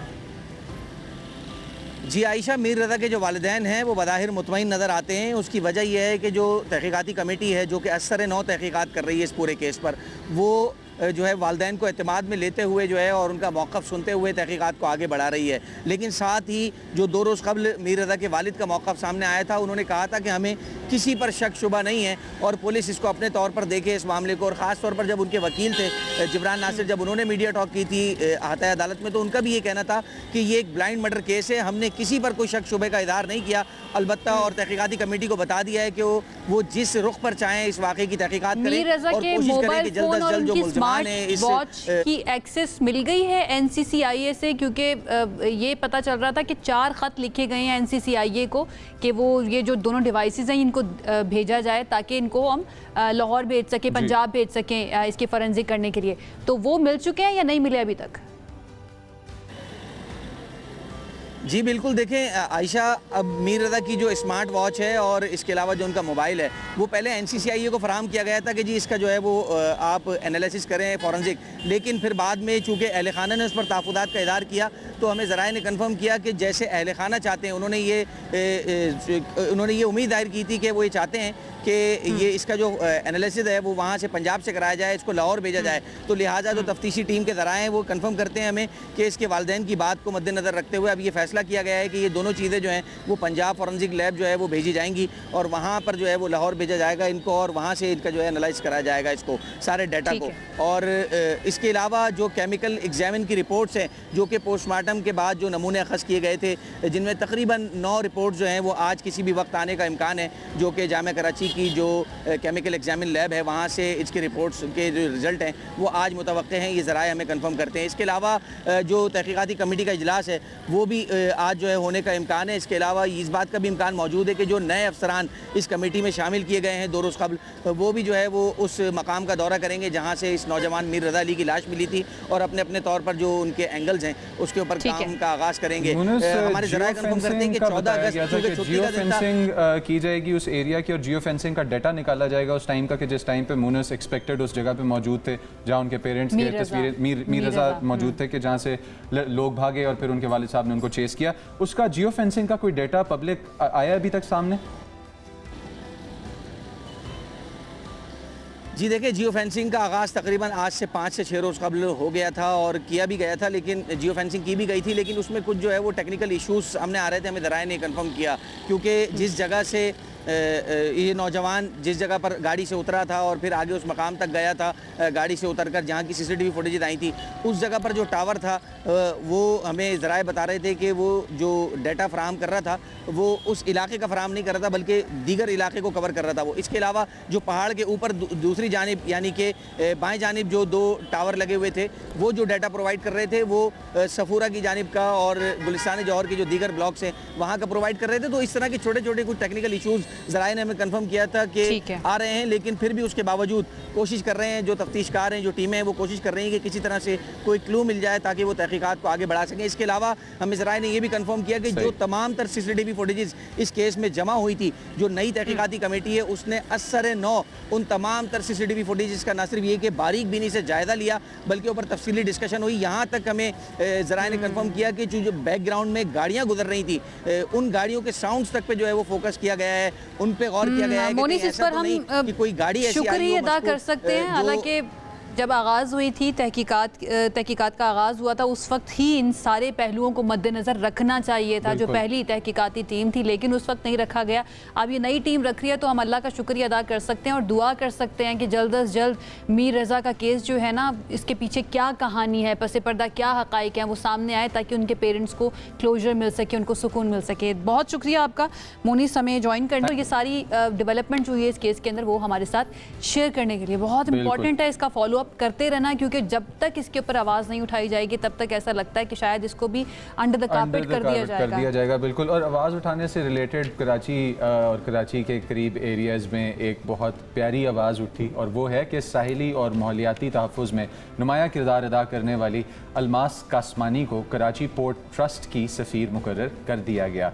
अब रोहड़ी गोट से ताल्लुक़ रखने वाली अलमास कासमानी जो कि वो एक तवील अरसे से मैंग्रोव्स की बहाली के बारे में बहुत सारा शोर है जो वो मचा भी रही हैं और मचाना भी चाहिए, क्योंकि आप और हम और आबी हयात जुड़े हुए हैं। हम सिर्फ एक इकोसिस्टम का पार्ट हैं। एक चेन का लिंक टूटेगा तो सब पे जो कि ये असर उसका पड़ेगा। और आज हमारे साथ अलमास कासमानी मौजूद हैं, उनकी तरफ चलते हैं। सबसे पहले तो अलमास, अस्सलाम वालेकुम और बहुत मुबारक आपको। Thank you so much. वालेकुम अस्सलाम। मैं जो है रेडी गोट से मेरा ताल्लुक़ है, तो जो है हमारे पास जो है बहुत सारे मैंग्रोव इकोसिस्टम्स हैं। तो मैंग्रोव जो है आज पूरे जो है पूरी दुनिया मैंग्रोव के लिए कंजर्वेशन के लिए उसकी अवेयरनेस के लिए काम कर रही है, क्योंकि ये मैंग्रोव जो है वो हमें फ्लडिंग से बचाते हैं। इन केस अगर कराची को तूफ़ान हिट करता है तो जो कराची के साहिली इलाके हैं उनको वो जो है मैंग्रोव उन तेज़ हवाओं से, उन लहरों से प्रोटेक्ट करते हैं। उसके अलावा सबसे बड़ी बात यह है कि जो मैंग्रोव की जो जड़ों में मछलियाँ होती हैं, झींगे होते हैं, सारी जो मरीन लाइफ होती है वो अपने अंडे देती है, अपनी जो है ज़िंदगी का आधा हिस्सा मैंग्रोव की जड़ों में गुजारती है। उसके साथ साथ मैंग्रोव जो है मुख्तलिफ़ परिंदों को जो है अपना मस्कन, मुख्तलिफ़ परिंदे आकर उनको अपना मस्कन बनाते हैं। दूसरा ये है कि जो हम क्लाइमेट के उसके देखते हैं तो कार्बन डाइऑक्साइड जो होती है उसको जो है जज़्ब करने में जो है बाकी फॉरेस्ट से 4 गुना ज़्यादा मैंग्रोव काम करता है। तो ये जो है वो मड्डी एरिया में, डेल्टाई एरिया में ग्रो करता है। बेसिकली जो है मीठा, जहाँ पर मीठा पानी और खारा पानी आकर मिलते हैं वहाँ ये जो है मैंग्रोव ग्रो करता है। तो अब हमारे पाकिस्तान में 4 स्पीसीज़ है मैंग्रोव्स की, जिसमें जो है सबसे कॉमन स्पीसी एविसीनिया मरीना है। बाकी की स्पीसीज़ जो हैं हम मतलब एक साइंस का वो है कि हम जो है एक जो है हेल्दी इकोसिस्टम को प्रमोट करते हैं। हम चारों स्पीसीज़ को जो है इनकी कंजर्वेशन के ऊपर हमें काम करना चाहिए और हम उसी के ऊपर so glad to hear from you, और आपसे बात करके बहुत अच्छा लग रहा है अलमास। अच्छा ये बताइए कि केपीटी के साथ आप पहले भी मिलकर काम कर रही थी, आपका पूरा सफ़र जब आपने शुरू किया मैंग्रोव्स की बहाली के लिए, या फिर ये जो हमारी जितनी भी हयातियाती ज़िंदगी है, समुद्री ज़िंदगी है, उनके बारे में काम करने के लिए, ये सफ़र आपका कैसा रहा? और क्या अब आपकी जो सर्विसेज हैं या आपका काम मुख्तलिफ हो जाएगा सफ़ीर बनने के बाद, या फिर वैसा ही रहेगा?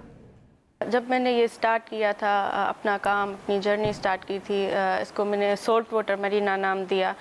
तो हम लोग जो है काफ़ी सारी एक्टिविटीज़ कर रहे थे, तो बहुत सारी जो है स्टोरीज़ बनी, मुख्तलिफ जो इन्फ्लुएंसर आए उन्होंने काफ़ी रील्स बनी, हाईलाइट किया। तो वहाँ से जो है कराची पोर्ट ट्रस्ट वालों को वो जो है वीडियो थी, एक क्लिप, वो हमारे जो है फेडरल मिनिस्टर उन्होंने देखी थी। तो उनको काम अच्छा लगा, उन्होंने बाकायदा जो है पता करवाया कि ये एक्चुअल काम कर रही हैं या फिर ऐसे ही है सोशल मीडिया के ऊपर।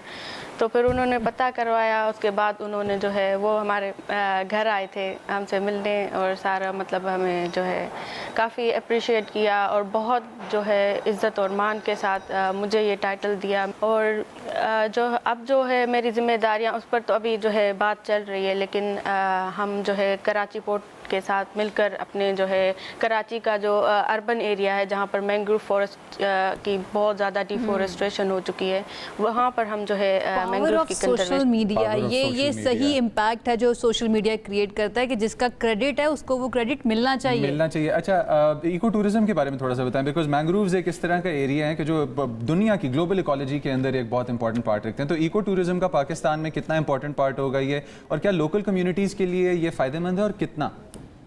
हमारे यहाँ पर जो फ़िशरमैन है ज़्यादातर फ़िशिंग पर जाते हैं, उनका सीजनल काम होता है, और 2 महीने ऐसे आते हैं जो कि फ़िशिंग बैन हो जाती है, 2 महीने का उस पर जो है बैन लग जाता है। तो वो 2 महीने, या फिर जो है सर्दी का टाइम होता है, फ़िश थोड़ी सी कम हो जाती है। तो मैं जो है इको टूरिज़म को प्रमोट कर रही हूँ, जिसका हमने नाम रखा है मैंग्रोव सफारी। तो हम लोग क्या करते हैं कि हम एक जो है शहर से पार्टिसिपेंट को जो है इन्वॉल्व करते हैं, उनको पूरा जो है गाइडेड टूर देते हैं, जंगल का जो है एक्सप्लोरेशन करवाते हैं। हमारे पास बहुत सारे आइलैंड्स हैं ऐसे जो कि अपने आप में बहुत खूबसूरत हैं। हमारे पास जो है मरीन बायोडाइवर्सिटी होती है। तो हम इसी चीज़ को भी साथ में लेकर चल रहे हैं कि हम जो है इको टूरिज़म को प्रमोट करें, और जो है हम अपने इलाके के लोगों को ही इन्वॉल्व करें, उनकी बोट्स को यूज़ करें, ताकि उनको भी एक जो है एक अलग से उनका एक लाइवलीहुड क्रिएट हो सकता है। That's the way to go about it। ज़बरदस्त। अलमास, ये बताइए अब इन द एंड जितने भी लोग इस वक्त आपको देख रहे हैं उनके लिए कोई मैसेज, कोई पैगाम जो आप देना चाहें? मैं ये मैसेज देना चाहूँगी कि हमारे फॉरेस्ट को बहुत सारे थ्रेट्स हैं जो कि खुद हम इंसानों के हाथों उसको लग रहे हैं। तो एक जो है डिफॉरेस्टेशन हो रही है, जिसमें जो है लोग मैंग्रोव को काट रहे हैं, उनको अवेयरनेस नहीं है, क्योंकि एक मैंग्रोव का जो ट्री होता है उसको मैच्योर होने में 30 से 35 साल लग जाते हैं। तो ये बहुत बड़ा अरसा होता है एक मैंग्रोव को ग्रो करने में, तो 2 मिनट में वो जो है कट जाता है। तो मैं मतलब ये कहना चाहूँगी कि आप ज़्यादा से ज़्यादा आपको पता हो, अवेयरनेस हो कि अगर आपके सामने ऐसी कोई चीज़ होती है तो आप उसके ख़िलाफ़ बात कर सके, आवाज़ उठा सके। दूसरा ये कि हम जो कचरा फेंकते हैं, हम ये नहीं सोचते कि ये कचरा कहाँ जाके इसका जो है एंड अप होगा। कराची में जो कचरा फेंका जाता है, जो सड़कों पे फेंका जाता है या फिर कहीं पे डंप किया जाता है, तो उसका आखिरी जो है वो जाकर समंदर ही में वो जा रहा होता है। तो वो पूरा जो है मरीन इकोसिस्टम को ख़राब कर रहा है। मैंग्रोव की जड़ों में आकर वो फंस जाता है, तो वो फिर जो है उनको मुश्किल होती है काफ़ी। तो फिर मैंग्रोव के बहुत बड़े ट्रीज़ जो है वो गिर जाते हैं। तो यही कहना चाहूँगी कि आप जो है अपने हिस्से का एक मैंग्रोव लगाएं और जो है अपनी एक जिम्मेदारी समझते हुए, हमारे पास एक बहुत बड़ा इकोसिस्टम है जिसको पूरी दुनिया मतलब सहारा। थैंक यू, कितनी प्यारी बात है। Thank you Almas. 30 से 35 साल आयशा लगते हैं एक मैंग्रोव के ट्री को बड़ा बनने में और 2 मिनट में कट जाता है, जिस तरह से अलमास कह अच्छा, रही ये हैं। कितना इंटरेस्टिंग है ना, एक ही खबर को मुख्तलिफ इंसान कितने मुख्तलिफ पर्सपेक्टिव से देखते हैं। आपने इस पर्सपेक्टिव से देखा, मैंने इस पर्सपेक्टिव से देखा कि अपनी कम्युनिटी के अंदर अलमास को लोग कितनी उम्मीद से देखते होंगे कि शी इज़ द वन जो हमारे लिए काम कर रही है ताकि हमारा रोज़गार बेहतर हो सके और हमारी जो एक बायोडाइवर्सिटी की वो बात करिए, मैंग्रोव्स की बात करिए। मैंग्रोव्स होते हैं जिनकी रूट्स बहुत थिक होती हैं कि पानी जब वहाँ से गुजर के जाता है तो सैलाब रोक देती हैं, इतनी पावर वो रखती हैं। और कराची की बात करके, वहाँ के कचरे की बात करके तो पेन पॉइंट को अलमास ने वैसे हमारे छेड़ दिया था। लेकिन thank you so much, all power to you. Allah ताला आपको मजीद हिम्मत दे, जुर्रत दे ताकि आप इसी तरह से काम करती रहें। और एक इंसान कुछ नहीं कर सकता, जो लोग ये समझते हैं ना उनको अलमास की तरफ देखना चाहिए। उनकी ये मिसाल जो है ना वो हम सब के लिए इंस्पिरेशन का बायस होनी चाहिए। यस, एक ब्रेक की तरफ जाते, साथ रहिए।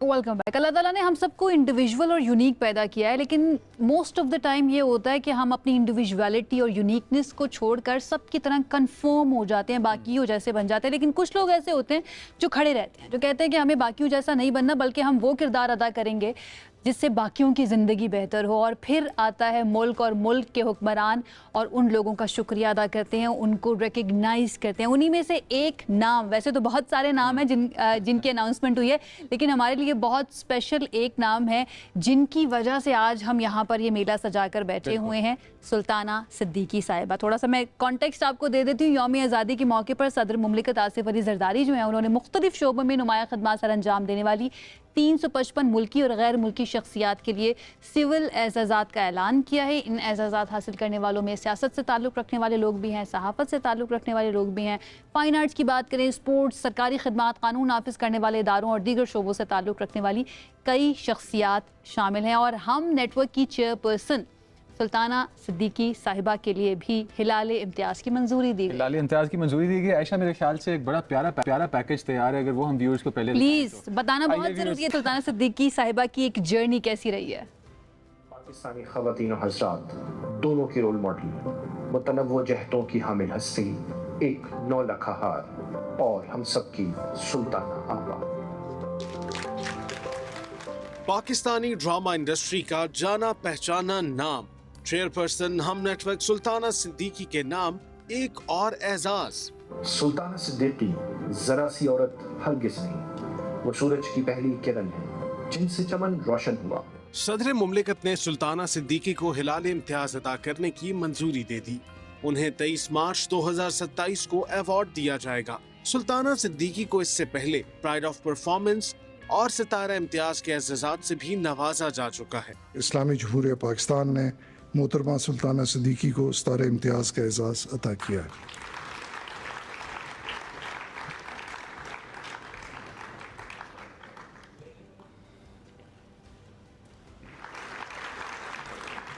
सुल्ताना सिद्दीकी ने कैरियर का आगाज 1974 में पीटीवी कराची स्टूडियो से बतौर प्रोड्यूसर किया। उन्होंने 2005 में हम नेटवर्क की बुनियाद रखी, जिसे पाकिस्तान स्टॉक एक्सचेंज ने 2009 और 2020 में मुल्क की 25 बेहतरीन कंपनियों में भी शामिल किया। सुल्ताना सिद्दीकी को टीवी नेटवर्क कायम करने वाली जनूबी एशिया की पहली खातून होने का एजाज भी हासिल है। उन्हें कई कौमी और बैनुल अक़वामी अवार्ड से भी नवाजा जा चुका है। उनकी निगरानी में हम टीवी के ड्रामा सीरियल्स ने भी मुतअद्दिद अवार्ड्स अपने नाम किए। हम न्यूज, हम मसाला और हम सितारे के अलावा दीगर कई मंसूबे भी सुल्ताना सिद्दीकी के एक सफर का हिस्सा है। वो आपने सुना ना, ढूंढोगे अगर मुल्को मिलने के नहीं नायाब है। मैं आपा को देख करना, और हम वी आर लकी इनफ कि हम जब भी वो इस्लामाबाद आते हैं तो हमें उनसे मिलने का, उनसे सीखने का आमने सामने बैठकर मौका मिलता है। तो ये बड़ा ज़रूरी है जनाब, अपने लेजेंड्स, अपने वो तमाम लोग जो माशरे की बेहतरी के लिए काम करें, उनको रिकग्नाइज़ किया जाए, उनको जो इज़्ज़त ड्यू है, जो रिस्पेक्ट ड्यू है, जो एजाज़ात ड्यू हैं, उनको वो दिए जाएं। तो आज हमारे साथ स्टूडियोज़ के अंदर एक ऐसी ही लड़की मौजूद हैं जिनके बारे में हम ये कह सकते हैं कि मुश्किलात ज़्यादा थी, लेकिन उसके बावजूद उन्होंने कहा कि मैंने रुकना नहीं है, मैंने आगे बढ़ते रहना है। अगर लोग परेशानी में हैं मेरे इर्द गिर्द, तो मैं ये नहीं कहूँगी कि क्योंकि मेरे साथ प्रॉब्लम है तो मैं उनके बारे में ना सोचूं। मैं अपने आप को उनकी ज़िंदगी को बेहतर करने में मसरूफ़ कर दूँगी, सर्व कर दूँगी। और इसी चीज़ के ऊपर जो है हमारी गवर्नमेंट की तरफ से, सदर मुमलिकत आसिफ अली जरदारी की तरफ से उन्हें भी एजाज़ से नवाजा जाएगा और उनके लिए मंजूरी दे दी गई है जनाब अली, नेशनल अवार्ड की। नेशनल अवार्ड की मंजूरी दे दी गई है। आज हमारे स्टूडियोज़ में हमारे साथ आबिया अकरम मौजूद हैं कि जिन्होंने ये सारा सफ़र अभी तक का जो तय किया है वो इस जज्बे के साथ तय किया है कि आज उनकी स्टोरी से हमें इंस्पिरेशन मिलती है कि जितनी मर्जी डिफ़िकल्टीज़ आपके रास्ते में आए, आपने सिर्फ मेहनत करनी है, रिजल्ट अल्लाह सुब्हानहू व तआला के हाथ में है। तो वेलकम करते हैं। अस्सलाम वालेकुम, कैसी हैं आप? Thank you. Congratulations. Thank you so much. बहुत मुबारक for having me in this program. We are glad to have you, honored to have you in the show. सबसे पहले तो आपने जितना भी काम किया ख़वातीन के लिए, ठीक है, और वो तमाम विमेन विद स्पेशल नीड्स के लिए, उनकी तालीम के लिए, रोज़गार के लिए, कहाँ से ये सिलसिला शुरू हुआ, ये सारी स्टोरी मैं आपसे जानना चाहूँगी। लेकिन वो एक मोमेंट होता है ना जब आप बैठते हैं कि नहीं, मुझे अब ये वाली ज़िंदगी नहीं गुजारनी, I need to change something, I need to do something for other people. कहाँ से शुरू? बिल्कुल, मैंने ये काम 1997 में स्टार्ट किया था और आई एम रियली ऑनर्ड और ब्लेस्ड कि मुझे बहुत सारे लोगों का साथ मिला जिन्होंने इस मूवमेंट में मेरे साथ चलते हुए इस काम को आगे लेकर जाने में हेल्प की। सबसे इम्पॉर्टेंट जो पाकिस्तान की तमाम वुमेन विद डिसेबिलिटीज़ हैं, उनके बिहाफ पे मैं गवर्नमेंट ऑफ पाकिस्तान को शुक्रिया अदा करना चाहूँगी, क्योंकि ये ऑनर, ये तमगा इम्तियाज़ it's not only for me, ये पूरी डिसेबिलिटी मूवमेंट के लिए एक बहुत बड़ी अचीवमेंट भी है और साथ साथ एक रिस्पॉन्सिबिलिटी भी है। yes. मेरे पेरेंट्स ने मुझे शुरू ही से बहुत ज़्यादा एम्पावर किया इस चीज़ के लिए कि अपने लिए तो सब लोग सोचते हैं, थोड़ा सा ये विजन रखना कि बाकी लोगों के लिए क्या कर सकते हो। Because I was blessed to have the opportunity to study in UK, तमाम यूनिवर्सिटीज़ में स्पेशल एजुकेशन में मुझे अपॉर्चुनिटी मिली स्टडीज़ की और तमाम लोगों का साथ भी मिला। लेकिन साथ साथ ये भी इम्पोर्टेंट था कि मैं तमाम लोगों के लिए क्या करूँ। 1997 में मैंने और अपने भाई ने मिलकर एक ऑर्गेनाइजेशन बनाई, स्पेशल टैलेंट एक्सचेंज प्रोग्राम, और उसके through millions of people with disabilities को अपॉर्चुनिटी मिली कि ताकि वो एक्सचेंज प्रोग्राम्स पे भी जा सकें, पॉलिसी लेवल पे काम कर सकें। लेजिस्लेशन, जो फर्स्ट एवर लेजिस्लेशन है पाकिस्तान की, that was all like with the support of the government of Pakistan, कि हमने मिल के, आपने भाई की बात की ना, वो मुझे अपना भाई भी याद आ गया। आज उसकी बर्थडे भी है, वैसे हैप्पी बर्थडे वकार। ये बताइए कि भाई के साथ इतना बड़ा प्रोजेक्ट आपने शुरू किया, इतना बड़ा इनिशिएटिव लिया, तो उसके बाद दोनों लड़ते तो नहीं थे आपस में? बहुत ज़्यादा। अभी तक यही सीन है कि हम लोग जहाँ भी होते हैं अलग अलग काम कर रहे होते हैं, क्योंकि मेरा mandate women and girls with disabilities को सपोर्ट करना है, जो कि बहुत ज़्यादा चैलेंजेस फेस कर रही हैं, स्पेशली जब हम फ्लड अफेक्टेड एरियाज़ की बात करें, जेंडर बेस्ड वायलेंस की बात करें, सेक्सुअल हैरेसमेंट की बात करें, तो इट्स अ ह्यूज प्लेनली अगर हम सिर्फ इन चीज़ों को भी छोड़ के डिस्क्रिमिनेशन, जो जेंडर बेस्ड डिस्क्रिमिनेशन की अगर हम बात करें, तो बीइंग अ फीमेल आप यही बात कहेंगी अप्रूव नहीं होगी। सेम जुमला सेम इंटेंट के साथ एक मेल कहेगा हाँ ये बात ठीक थी। आई थिंक इस चीज़ को भी एड्रेस करना बहुत ज़रूरी है। You're right. तो यहाँ पे कोई भी काम हम अकेले नहीं कर सकते हैं, we need like stakeholders, supporters, UN, जो भी हमारे साथ काम कर रहे हैं globally, like contributed all over the world, more than 34 countries में मैंने काम किया, वहाँ भी सेम चैलेंजेस हैं। लेकिन पाकिस्तान की यूनिक बात यही है कि ये ऑनर जो और एक्नॉलेजमेंट है हमारे काम की, वो बहुत इम्पोर्टेंट है। ये आपको और ज़्यादा एम्पावर भी करती है और गिव अस मोर अपॉर्चुनिटी। अगर मैं आपसे पूछूं कि पाकिस्तान की अगर मैं ख़ास तौर पे बात करूं, वुमेन विद स्पेशल नीड्स जिनके लिए आप काम कर रही थी, उनके एक्चुअल में जो मेजर 4-5 चैलेंजेस हैं या टॉप चैलेंजेस हैं वो कौन से? चैलेंजेस सबसे बड़ा तो एटीट्यूडनल बैरियर है, और इसी के ऊपर मैं बात करती हूँ कि डिसेबिलिटी खुदा ना खास्ता कोई ऐसी चीज़ नहीं है जिसको आप लेके परेशान हो जाए, लेकिन फैमिलीज होती हैं, they are spending life in within their homes कि वो घर से बाहर नहीं निकल पाती। तो सबसे बड़ा चैलेंज जो एटीट्यूडनल बैरियर है। फिर इंफ्रास्ट्रक्चर हमारा ऐसा नहीं है, ट्रांसपोर्टेशन की फैसिलिटीज़ नहीं मिलती, एम्प्लॉयमेंट अपॉर्चुनिटीज़ नहीं मिलती just because of the infrastructure. और थर्ड जो बहुत बड़ा बैरियर उनको एज अ वुमेन फेस करना पड़ रहा है वो ऑब्वियसली सिस्टमैटिक एक्सक्लूजन, कि ऐसी पॉलिसीज़ बनी हुई हैं कि जहाँ पे एक ब्लाइंड वुमेन पुलिस स्टेशन जाके कैसे रिपोर्ट करे। बट वो रिप्रेजेंटेशन एग्जैक्टली रिप्रेजेंटेशन भी नहीं है। पार्लियामेंट में उनकी रिप्रेजेंटेशन बहुत इंपॉर्टेंट है कि आप सीट ऑन द टेबल, जब वो उस लेवल पे आके बात करेंगी तो डेफिनेटली चेंज आएगी। लॉज एंड लेजिस्लेशन की इम्प्लीमेंटेशन के लिए कितना बजट एलोकेट किया जा रहा है, कैसे we are reaching out to those living in the rural areas कि जहाँ पे कोई उनकी आवाज़ नहीं सुनता, उन तक पहुँचना बहुत do we have a legislation specially? तो थोड़ा सा ज़रा उसके बारे में बताइए, और उस लेजिस्लेशन की क्या इम्प्लीमेंटेशन भी हो रही है? लेजिस्लेशन हमारे साथ आईसीटी, पंजाब, केपी तमाम प्रोविंसेस में है एक्सेप्ट केपी में अभी तक वो लेजिस्लेशन अप्रूव नहीं हुई है, लेकिन आईसीटी का जो 2020 एक्ट है उसके under council on the rights of persons with disability है, पंजाब में भी काउंसिल है, सिंध में जो है वो डिपार्टमेंट पूरा एलोकेट किया गया है on the rights of disability. So I think this is good, at least they are involving persons with disability. Educational institutions कहाँ पे हैं इस वक्त? हम लोग अगर स्पेशल नीड्स को लें तो बहुत चैलेंजेस हैं अभी तक। एजुकेशन सिस्टम में बहुत ज़्यादा इम्प्रूवमेंट्स की ज़रूरत है ताकि इंक्लूसिव एजुकेशन पर बात की जाए।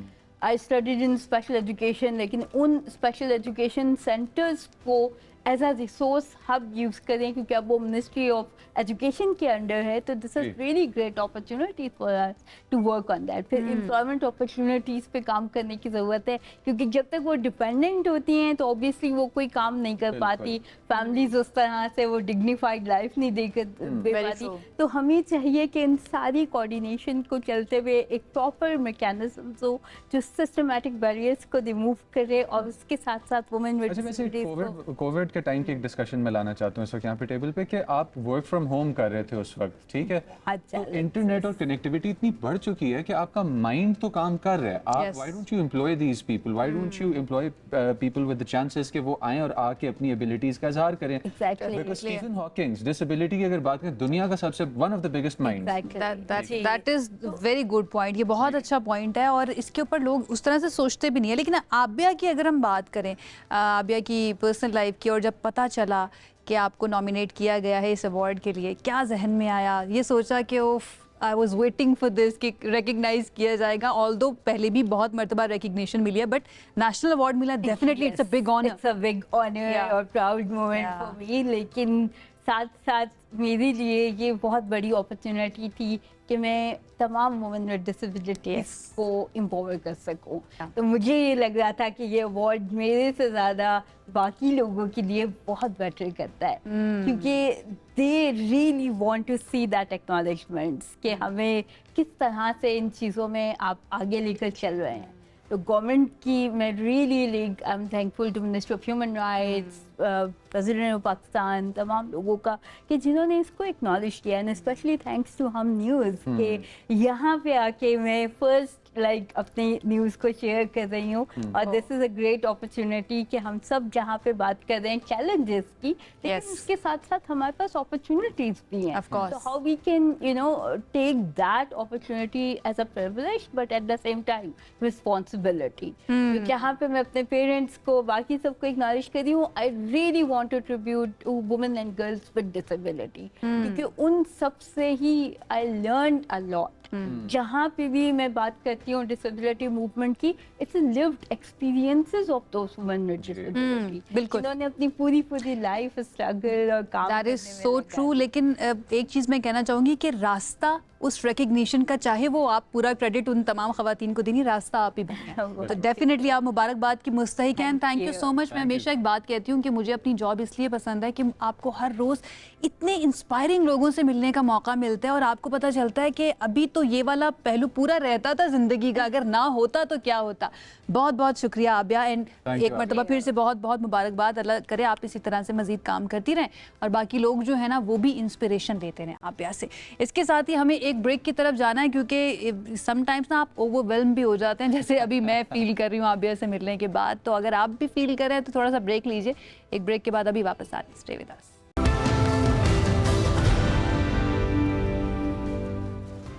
Welcome back viewers from that break. और आपको आपकी सेहत के बारे में एक अच्छी खबर देते चलें क्योंकि आपको अपडेट रखना भी हमारी जिम्मेदारियों में से एक जिम्मेदारी है, और वो ये है अगर आप ज़्यादा अरसे तक जिंदा रहना चाहते हैं अच्छी सेहत के साथ, तो आपको एक छोटा सा काम करना है। वो ये है कि सीढ़ियाँ आप सबके घरों में या आसपास हैं, आपने सीढ़ियाँ चढ़ने की आदत ज़रूर डाल लेनी है। ये नहीं करना कि सुस्तुल वजूदी का मुजाहरा करते हुए ये मेरी तरफ आप ना देखें। ये जो आपको बात बता रहे हैं ना, ये रोज़ाना ऑफिस जब आते हैं तो ये लिफ्ट यूज़ करके आते हैं। बहरहाल जी हम सब इसमें कहीं ना कहीं गुनहगार हैं, लेकिन इसीलिए ये रिसर्च ज़रूरी होती है ना, ताकि हमें पता चले कि सीढ़ियाँ चढ़ने उतरने का कितना फ़ायदा। बरतानिया की ये एक तहकीक है और ये तहकीक जो है डिफरेंट यूनिवर्सिटीज़ ने मिलकर की है। ईस्ट एंग्लिया यूनिवर्सिटी है, नॉर्फोक यूनिवर्सिटी है और नॉर्विच यूनिवर्सिटी है, जिसकी तरफ से ये एक मुश्तरका तहकीक की गई। और ये बताया गया है कि सीढ़ियाँ चढ़ने की अगर आदत बना ली जाए ना तो आपका दिल, उसकी शरियानें वो ठीक रहती हैं, उनके अंदर ब्लॉकेज नहीं आती, इसके साथ साथ हार्ट अटैक का ख़तरा नहीं रहता, फालिज से आप महफूज रहते हैं। जनाब कितना इंपॉर्टेंट है। तो अगर आप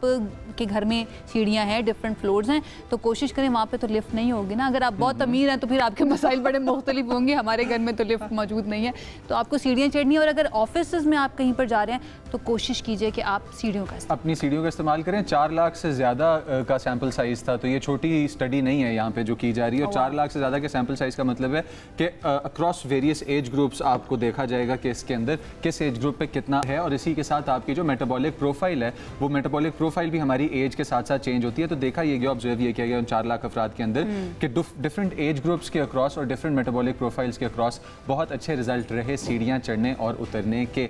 वैसे सुबह की सैर जो है वो हमारे मज़हब में भी उसको कहा गया है कि इसको फॉलो करना चाहिए। वो भी अच्छी है, लेकिन मसला ये ना, हम सुबह की सैर भी नहीं करते, हम सीढ़ियाँ भी नहीं चढ़ते और हम कहते हैं कि ओहो आजकल कमर में बहुत दर्द रहने लगे। तो वो आपकी अपनी गलती की वजह से है। अब हम रोबोट्स तो हैं नहीं कि कुछ भी करते रहे और हमें फ़र्क ना पड़े। तो रोबोट्स की क्योंकि बात कर रहे हैं, चाइना के अंदर अब सिचुएशन ये कि जो रोबोट्स हैं वो रेलवे मुसाफिरों की रहनुमाई करना शुरू हो गई। यानी कि अगर आप चाइना के किसी रेलवे स्टेशन पे गए हैं, वहाँ पर आप खो गए हैं, लॉस्ट हो गए हैं, तो एक रोबोट आके आपसे पूछेगा कि क्या हो गया है, आपको कहाँ जाना है। इस तरह की सिचुएशन है वहाँ पर। ये है जी तियानजिन का रेलवे स्टेशन है कि जहाँ पे ये रोबोट्स रहनुमाई के लिए रखे गए हैं। आई होप कि दुनिया सर्विलेंस स्टेट में तब्दील ना हो जाए जॉर्ज ऑरवेल के 1984 की तरह। And with that we have to move towards our closing for today. आज के लिए इतना ही। मैं मुज़म्मिल अली खान, मेरे साथ आयशा यूसुफ। इंशाअल्लाह ताला सेम टाइम सेम चैनल फिर होगी मुलाकात। दुआ में याद रखिएगा। अल्लाह हाफ़िज़।